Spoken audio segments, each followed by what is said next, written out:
Yes. Good morning, all of you. I am Prabhakar Kumar, and today I am going to conduct a lecture on the topic blood grouping and reticuloendothelial system (RES system). तो जैसा कि हम लोग जानते हैं blood grouping क्या होता है, तो blood grouping basically the process of classification of blood group based on the presence of antigen and antibody present on our blood cells. मतलब क्या हम लोग सेपरेट करते हैं ताकि क्या हो, आपका ब्लड जब ब्लड ट्रांसफ्यूजन होगा तो ब्लड का इंटरमिक्स ना हो, जिसकी वजह से आपका एलर्जी मीन्स रिएक्शन हो सकता है, हीमोलाइटिक डिजॉर्डर। तो बेसिकली आपका ब्लड ग्रुपिंग का यही एक मेन कारण रहता है, जो classification of blood based on presence and absence of antigens on our blood cell. Mainly कौन सा ब्लड सेल पे होगा? आरबीसी पे। क्लियर? तो इसका इंपॉर्टेंस क्या है आपका, मतलब क्या रीजन क्या है ब्लड ग्रुपिंग का? तो आपका सेफ ट्रांसफ्यूजन ऑफ ब्लड, मतलब सेफ ट्रांसफ्यूजन ऑफ ब्लड। अगर कोई इंजरी होती है तो एक्सेस ब्लड लॉस हो गया तो तुरंत तो बॉडी तो ब्लड वॉल्यूम तो मेंटेन नहीं कर पाएगा। उसके लिए हम क्या करते हैं, ब्लड बैंक से या कोई भी डोनर से ब्लड देते हैं पेशेंट को। तो ब्लड देने के लिए हम तो ऐसे रेंडमली नहीं ना दे देंगे कोई सा भी ब्लड ग्रुप का। तो उसके लिए क्या होगा, एक प्रॉपर देखना होगा जो कौन सा ब्लड ग्रुप है एंड उसका आरएच फैक्टर पॉजिटिव है या निगेटिव है। उस बेसिस पे हम क्या करेंगे, ब्लड का ट्रांसफर करेंगे फ्रॉम डोनर टू रिसीवर। इसके अलावा diagnosis of blood related disease, मतलब क्या जो डायग्नोसिस प्रोसेस, मतलब कोई भी हम लोग भी ट्रीटमेंट के लिए जाते हैं तो पहले क्या डायग्नोसिस क्या होता है हमारा ब्लड ग्रुप का। सर्जरी के लिए भी जाते हैं क्योंकि रीजन क्या होता है, जो आपका पहले से पता होता है जो हाँ ये ब्लड ग्रुप है, ओ पॉजिटिव है या ओ निगेटिव, मतलब जो भी ब्लड ग्रुप है, मतलब वो पर्सन का कौन सा ब्लड ग्रुप है उस अकॉर्डिंग वो प्रिपेयर करके रखता है। अगर सर्जरी के टाइम में अगर एक्सेस ब्लड लॉस हो गया या ब्लड की जरूरत पड़ गई तो उस वक्त प्रिपेयर करके रखना पड़ता है, ठीक है। या नहीं तो कोई भी हमारा जो भी मैक्सिमम डिजीज जो होता है तो उसका आपका डिटेक्शन कहाँ, ब्लड सैंपल से भी पता चल जाता है जो हाँ ये पेशेंट को कौन सा डिजीज कॉज कर रखा है, मीन्स किस कौन सा डिजॉर्डर से वो सफर कर रखा है, ठीक है। तो मेनली जो आपका ABO system means blood grouping जो है based on ABO blood grouping system and RH system. तो एबीओ ब्लड ग्रुपिंग सिस्टम होता है जो आपका बेस्ड ऑन एंटीजन, कौन सा ए एंटीजन या बी एंटीजन आपका ब्लड सेल्स पे हमारा प्रेजेंट है, ठीक है। और आपका आरएच फैक्टर जो कौन सा है, आरएच पॉजिटिव है या निगेटिव है, ठीक है। तो उसके अकॉर्डिंग जो है आपका ब्लड ग्रुपिंग आपका डिटरमाइन हम लोग कर सकते हैं कोई भी इंडिविजुअल में, ठीक है। तो मेनली पहले कौन सा देखेंगे हम लोग, एबीओ ब्लड ग्रुपिंग सिस्टम। तो इसका डिस्कवरी जो है कार्ल लैंस्टर किया था 1901 में। ये आपका ईयर दे रखा है कौन सा साल में वो किया था, ठीक है। तो इसका मतलब कैसे हम लोग चेक करते हैं जो एबीओ ब्लड ग्रुपिंग है कि नहीं है, तो ये आपका based on antigen present on RBC. ये एंटीजन का अदर नेम है, ठीक है, ब्रैकेट में है। क्लियर? एंटीजन मीन्स क्या, एंटीजन मीन्स जेन मीन्स क्या, एंटीबॉडी को जो जनरेट करता है उसी को हम एंटीजन कहते हैं। अगर हमारा बॉडी में अगर कोई भी बैक्टीरिया आ जाएगा तो उसको हम क्या बोलेंगे, एंटीजन है, क्योंकि उसी को डिटरमाइन करके हमारा बॉडी एंटीबॉडी प्रिपेयर करता है। तो बेस्ड ऑन हमारा एंटीजन जो है हमारा आरबीसी का जो मीन रेड ब्लड सेल या इरिथ्रोसाइट का सरफेस पे प्रेजेंट रहता है, उसके अकॉर्डिंग हम लोग क्या करते हैं, आपका ब्लड ग्रुप डिटरमाइन करते हैं, ठीक है। और एंटीबॉडी जो आपका प्लाज्मा में प्रेजेंट है, ठीक है। क्लियर?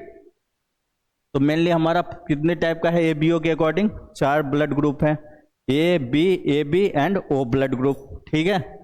इतना तक में कोई डाउट? फिर आपका जो है कैरेक्टरिस्टिक्स क्या है इच ब्लड ग्रुप का, जो मेनली जो टाइप ए ब्लड ग्रुप होगा तो उसमें क्या होगा, हमारा एंटीजन आरबीसी के सरफेस पे कौन सा एंटीजन प्रेजेंट होगा, ए प्रेजेंट होगा, ठीक है। एंटीबॉडी कौन सा होगा, बी, ठीक है। यहाँ तक क्लियर हो गया, एंटीबॉडी एंटी बी प्रेजेंट रहेगा। और आपका जो वो किससे ब्लड रिसीव कर सकता है, ए, मतलब ए जो है सो आप किससे करेगा, ओ से कर सकता है या ए से कर सकता है, क्योंकि हम लोग जानते हैं ओ क्या है, किसी को भी ब्लड दे सकता है, ठीक है, लेकिन रिसीव सिर्फ वो ओ पॉजिटिव या निगेटिव, ओ निगेटिव या ओ पॉजिटिव से ही कर सकता है। क्लियर? तो हमारा ये किससे अभी एबीओ के बारे में पढ़ रहे हैं, अभी आरएच को हटा देते हैं, ठीक है। तो हमारा बेसिकली कौन सा है, अगर ब्लड ग्रुप ए रहेगा तो उसमें एंटीजन जो है आरबीसी के सरफेस पे ए एंटीजन प्रेजेंट रहेगा और एंटीबॉडी एंटी बी प्रेजेंट रहेगा, ठीक है। और ब्लड वो किसको दे सकता है, आपको एक को दे सकता है और ए बी को दे सकता है, क्योंकि ए बी यूनिवर्सल रिसीवर है, मतलब किसी से भी वो ले सकता है। और ये रिसीव किससे कर सकता है, ए से और ओ से, क्लियर। फिर आपका ब्लड ग्रुप बी आएगा, तो इससे ब्लड ग्रुप बी है तो उसमें कौन सा होगा, आरबीसी के सरफेस पे एंटीजन बी प्रेजेंट होगा और एंटीबॉडी एंटी ए रहेगा। और वो किससे रिसीव कर सकता है ब्लड, ए आपका बी से और ओ से, और किसको दे सकता है, बी को दे सकता है एंड ए बी को दे सकता है। फिर आपका कौन सा है नेक्स्ट, ए बी, ठीक है। तो ए बी जो है सो हम लोग जानते हैं जो इसमें कौन सा एंटीजन प्रेजेंट रहेगा, ए एंड बी दोनों रहेगा, क्योंकि ए बी है ना, तो इसमें ए एंटीजन भी रहेगा बी एंटीजन भी रहेगा on the surface of RBC. फिर आपका ये क्या कर सकता है, इसमें एंटीबॉडी अब्सेंट रहेगा, ठीक है। और ये क्या कर सकता है, यूनिवर्सल रिसीवर है, मतलब ये किसी से भी ब्लड ले सकता है, लेकिन दे किसको सकता है, सिर्फ ए बी को ही दे सकता है।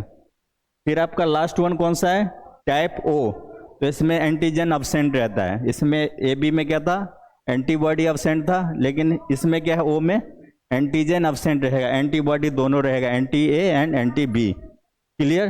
तो आपका फिर ये क्या है, आपका यूनिवर्सल रिसीवर मीन्स डोनर है, किसी को भी ये ब्लड दे सकता है। ए बी क्या था, रिसीवर था, किसी से भी ले सकता है, ठीक है। और ये सिर्फ ओ से ही ले सकता है, क्लियर। इतना तक समझ गए। डायग्राम के अकॉर्डिंग यहाँ पे देख सकते हैं जो आपका ये आरबीसी का सरफेस है, ठीक है।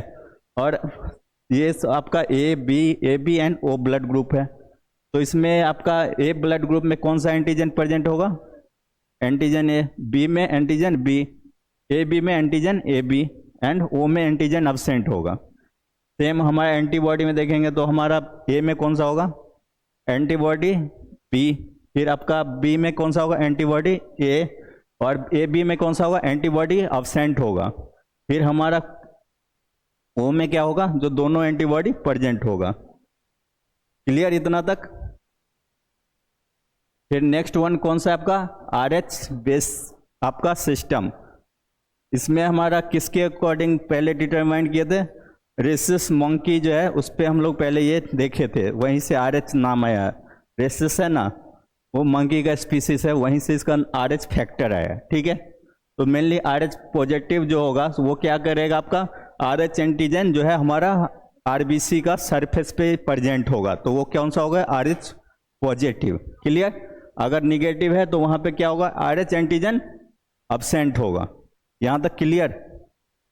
फिर आपका आरएच इनकॉम्पेटिबिलिटी की वजह से क्या हो सकता है, एक डिजॉर्डर है इरेथ्रोब्लास्टोसिस फेटालिस। तो ये जो है ना आपका जो मेनली जो आपका ये जो डिजॉर्डर है, सो आपका इस जब फादर का ब्लड ग्रुप पॉजिटिव हो means RH positive and mother का ब्लड ग्रुप आरएच निगेटिव हो, ठीक है, तो उसमें अगर फर्स्ट प्रेगनेंसी होगा तो उसमें बेबी सेफ रहेगा, ठीक है। लेकिन फिर क्या होगा, फर्स्ट प्रेगनेंसी के बाद क्या होता है, जो आपका बेबी का ब्लड ग्रुप पॉजिटिव है, ठीक है, तो जिसकी वजह से क्या होगा, जो हमारा जब डिलीवरी के टाइम में ब्लड जो है थोड़ा बहुत मदर का बॉडी में चला जाता है, तो बॉडी में जाएगा तो मदर का बॉडी क्या करेगा, क्योंकि उसका आरएच निगेटिव था, तो कोई भी जब फॉरेन सब्सटेंस हमारा बॉडी में आता है तो हमारा रिकॉग्नाइज जो इम्यून सिस्टम का सेल रहता है वो क्या करता है, उसके अगेंस्ट एंटीबॉडी बनाना शुरू कर देता है, ठीक है। उसको क्या ट्रीट करता है, वो एज ए फॉरेन सब्सटेंस जो कि हमारे बॉडी को हार्म कर सकता है। तो वो क्या करेगा, जब सेकेंड प्रेगनेंसी होता है ना, तो उस वक्त क्या रहता है, ऑलरेडी वो एंटीबॉडी उसके लिए बना चुका होता है, जो कि क्या कर सकता है, जो बेबी है सेकेंड डिलीवरी के टाइम में तो प्री मेच्योर हो सकता है, या उसका हीमोलाइटिक मेनली ब्लड रिलेटेड कोई भी डिजॉर्डर हो सकता है, क्योंकि वो मेनली क्या करेगा, आपका बेबी का ब्लड को ब्रेक डाउन करने का काम शुरू कर देगा, ठीक है, हीमोलाइटिक डिजॉर्डर जिसको हम लोग बोलते हैं नॉर्मली। तो मेनली आरएच टेस्टिंग रिक्वायर्ड होता है, क्योंकि हम लोग कोई भी ब्लड ट्रांसफर करेंगे तो एबीओ भी देखेंगे एंड आरएच पॉजिटिव है या निगेटिव वो भी देखेंगे, क्योंकि अगर इसका एक भी मिसमैच होने की वजह से क्या होता है, कोई भी सीवियर कॉम्प्लिकेशन हो सकता है पूरा उसका बॉडी में एलर्जिक रिएक्शन की वजह से क्या हो सकता है, पूरा आरबीसी का डिस्ट्रक्शन हो जाए, ठीक है। तो इरेथ्रोब्लास्टोसिस फीटलिस क्या है? It is a blood related disorder occurs when mother immune system attacks the baby blood cells. मतलब क्या, जो ये आपका ब्लड रिलेटेड डिजॉर्डर बोल सकते हैं या हिमोलाइटिक डिजॉर्डर बोल सकते हैं। हिमोलाइटिक मीन्स क्या? जहाँ पे ब्रेकडाउन ऑफ ब्लड सेल्स हो रहा है, ठीक है, जिसमें क्या होगा, मदर का जो बॉडी का जो इम्यून सिस्टम है, इम्यून सिस्टम तो पता ही है सबको, जो बॉडी में आपका फॉरेन सब्सटेंस आता है उसके लड़ने का क्षमता बढ़ाता है, ठीक है, तो वो क्या करेगा, जो आपका बेबी का जो ब्लड सेल्स है उसको वो किल कर सकता है, ठीक है, जिसकी वजह से आपका ये डिजॉर्डर होता है इरेथ्रोब्लास्टोसिस फीटलिस, ठीक है। फिर आपका ये प्रोसेस कैसे कैसे ये इन स्टेप में देखेंगे जो कैसे कैसे होता है। तो आपको बताए थे, अगर RH निगेटिव मदर रहेगा एंड RH पॉजिटिव बेबी रहेगा, ऑब्वियसली फादर का RH पॉजिटिव रहेगा तभी ना RH पॉजिटिव बेबी होगा। तो उस केस में क्या होगा, जो अगर आपका फर्स्ट प्रेगनेंसी है तो वहाँ पे जब तक डिलीवरी नहीं होगा तब तक आपका ब्लड का मिसमैच नहीं होगा, मीन्स बेबी का ब्लड मदर का ब्लड में जाके मिक्स नहीं होगा, ठीक है। तो no blood mixing during pregnancy, तो फर्स्ट प्रेगनेंसी आपका सेम होगा, ठीक, मतलब सेफ होगा। तो इस जब हमारा वो डिलीवरी का टाइम आता है ना, तो उस वक्त क्या होगा, RH जो पॉजिटिव सेल्स है बेबी का, वो कहाँ चला जाएगा, मदर्स का बॉडी में चला जाएगा, ठीक है, जिसकी वजह से क्या होगा, जो आपका मदर का जो बॉडी का जो इम्यून सिस्टम है वो क्या करेगा, anti-RH एंटीबॉडी बना लेगा, ठीक है, क्योंकि उसके लिए वो फॉरेन सब्सटेंस है ना, क्लियर। तो जिससे नेक्स्ट क्या होगा, आपका एंटीबॉडी जो है जो बन चुका है वो आपका क्या रहेगा, आपका मदर का ब्लड में प्रेजेंट है। तो जब आपका सेकेंड प्रेगनेंसी होगा, अगर RH पॉजिटिव बेबी है, ठीक है, तो उस वक्त क्या होगा, जो एंटीबॉडी डिस्ट्रॉय कर देगा किसको, जो बच्चा का जो RBC ब्लड सेल्स है उसको किल करना शुरू कर देगा, मीन्स हिमोलाइटिक डिजॉर्डर कॉज करेगा, जिसकी वजह से क्या होगा, जो आपका बेबी का ऑब्वियसली जब ब्लड सेल्स का काउंट कमेगा तो एनीमिया भी हो सकता है, या जॉइंटिस हो सकता है, या पॉसिबली ज़्यादा डेथ का भी, मतलब कोई भी सीवियर कॉम्प्लिकेशन हो सकते हैं, ठीक है। तो फर्स्ट प्रेगनेंसी सेफ रहेगा, सेकेंड में हमेशा चांसेस रहेगा जो आपका कोई भी सीवियर कॉम्प्लिकेशन मीन्स गंभीर कोई भी आपका ब्लड रिलेटेड बीमारी हो सकता है, ठीक है। फिर नेक्स्ट क्या है आपका ब्लड ट्रांसफ्यूजन। तो नाम से ही पता चलता है ब्लड ट्रांसफ्यूजन क्या है, तब मतलब क्या, जो ब्लड को ट्रांसफर करना फ्रॉम डोनर टू रिसीवर, तो इसको क्या बोल सकते हैं, तो it is defined as the transfer of blood from donor to receiver, ठीक है।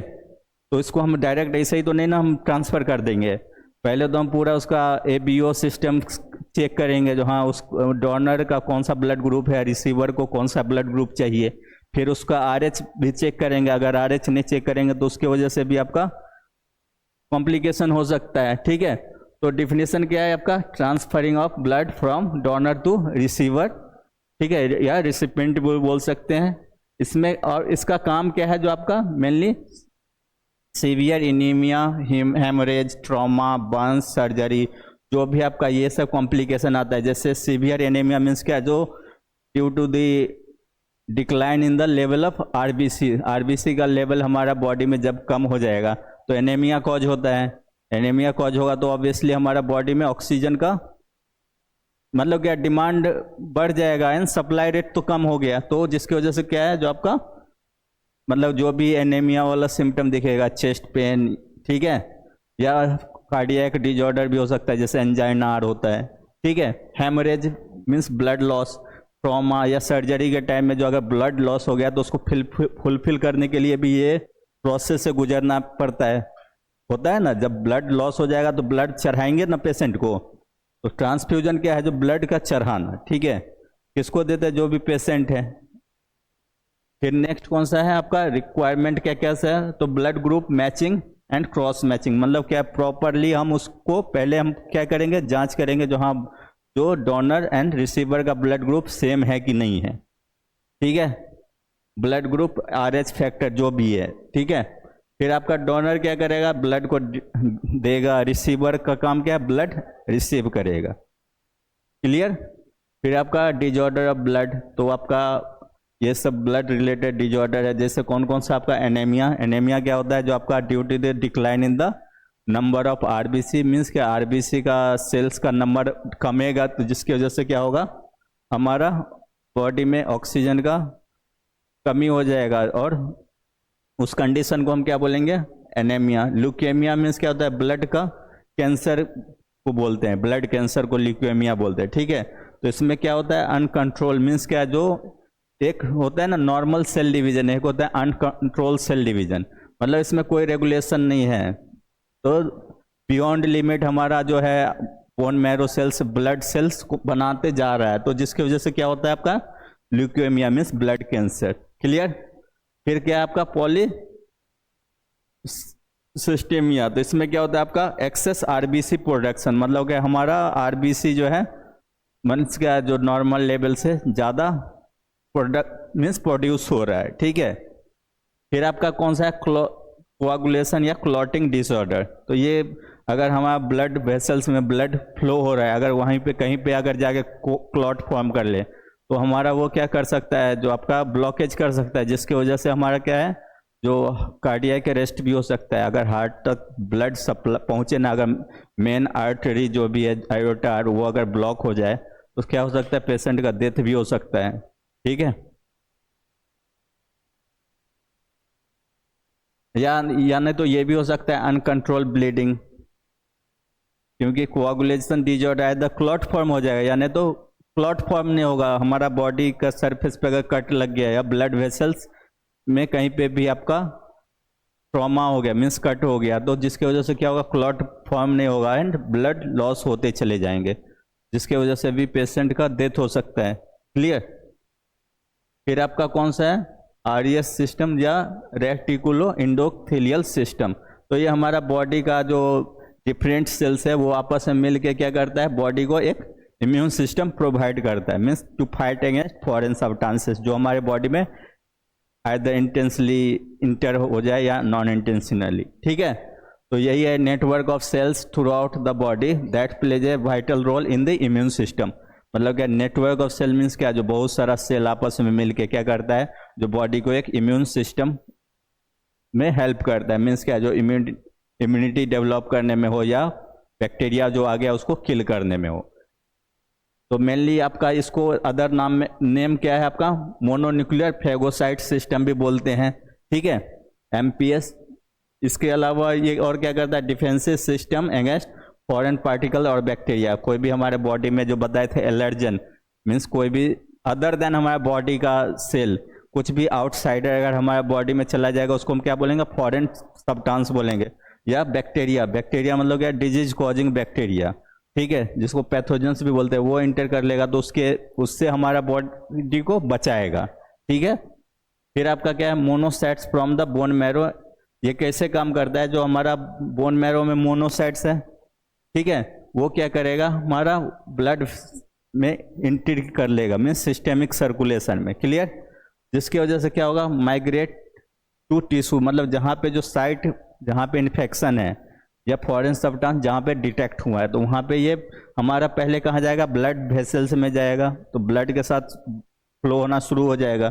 फिर जहाँ पे जो आपका ये बैक्टीरिया या जो भी है वहाँ तक ये पहुँचेगा और वो क्या करेगा, मैच्योर इनटू मैक्रोफेजेस, मतलब क्या वो आपका मैक्रोफेजेस में कन्वर्ट हो जाएगा। हम लोग जानते हैं मैक्रोफेजेस का क्या एक्टिविटी रहता है, फैगोसाइटोसिस, मतलब कि इनगल्फिंग ऑफ फॉरेन सब्सटेंसेस और बैक्टीरिया, जिसकी वजह से हमारा बॉडी को क्या करता है, एक प्रोटेक्शन देता है या डिफेंस सिस्टम प्रोवाइड करवाता है, ठीक है। तो मैक्रोफेजेस जो है are found in the spleen, bone marrow, lymph nodes, lungs, liver and connectivity, so ये सब डिफरेंट साइट्स है हमारे बॉडी का जहाँ पे आपका मैक्रोफेज जो है प्रेजेंट रहता है, ठीक है। इतना तक क्लियर। ये हमारा जो है सो आपका मोनोन्यूक्लियर फैगोसाइट सिस्टम है बताए थे, जिसको आरईएस सिस्टम भी बोलते हैं। तो आपका ये आप देख रहे हो, इसमें भी आपका सेम ही रहेगा, क्योंकि सेल है तो ऑब्वियसली इसको भी एनर्जी चाहिए, तो माइटोकॉन्ड्रिया होगा, गोल्जी बॉडी होगा, ठीक है, राइबोसोम होगा प्रोटीन सिंथेसिस करने के लिए। यहाँ पे आप देख रहे हो बैक्टीरिया जो दिख रहा है, इसको ये क्या कर रहा है, ये आपका स्यूडोपोडिया बोलते हैं इसको, ये जो फिलामेंट निकला हुआ है ये क्या करता है ना, जो इसको पकड़ने में हेल्प करता है। जैसे जा रहा है, हमारे पास क्या है, हाथ है, लिम्स है, तो ये हम इन लोगों के लिए वो क्या है, लिम्स है, उसको कैच करने में हेल्प करता है। इधर से आपका इस पे जाके स्टिक करेगा, इसको पकड़ के यहाँ पे निगल लिया ना, तो आपका एक तरह से एक ग्राफिकल में समझाया गया है, जो आपका इसका शेप कैसे रहता है, आपको ये मतलब कैसे बैक्टीरिया पे एक्ट करता है, ठीक है, ये सब पूरा क्लियर। फिर नेक्स्ट क्या है, function of RES means reticulo endothelial system या MPS जो था उसका फंक्शन क्या है। तो इसका obviously engulf and destroy bacteria and foreign substances. जो बैक्टीरिया, जो फॉरेन सब्सटेंस मतलब कोई भी बैक्टीरिया हमारे बॉडी में आ गया तो उसको क्या करेगा, डायरेक्ट निगल जाएगा और उसको क्या करे, मतलब बैक्टीरिया हो या कोई भी अदर सब्सटेंस हो सबको वो निगल लेगा, ठीक है, और उसको वो क्या करेगा, डिस्ट्रॉय कर देगा, मतलब बैक्टीरिया है तो उसको मार देगा, ठीक है। और उसमें एंजाइम भी रहता है लाइसोसोम करके, जो कि क्या करता है, जो आपको उसको ब्रस्ट मीन्स क्या, सेल को डिग्रेड मीन्स ब्रेक करने में हेल्प करता है। फिर आपका क्या काम है, इसका इम्यूनिटी को बूस्ट अप करता है, मतलब क्या, जो ऑब्वियसली जब ये इम्यूनिटी इन्हेंसर है मीन्स कोई भी फॉरेन सब्सटेंस आता है उसको किल कर देता है, तो हमारा इम्यून सिस्टम को और वो डेवलप कर रहा है, जिसके वजह से आपका कोई भी माइक्रोबियल अटैक नहीं होगा बॉडी पे, ठीक है।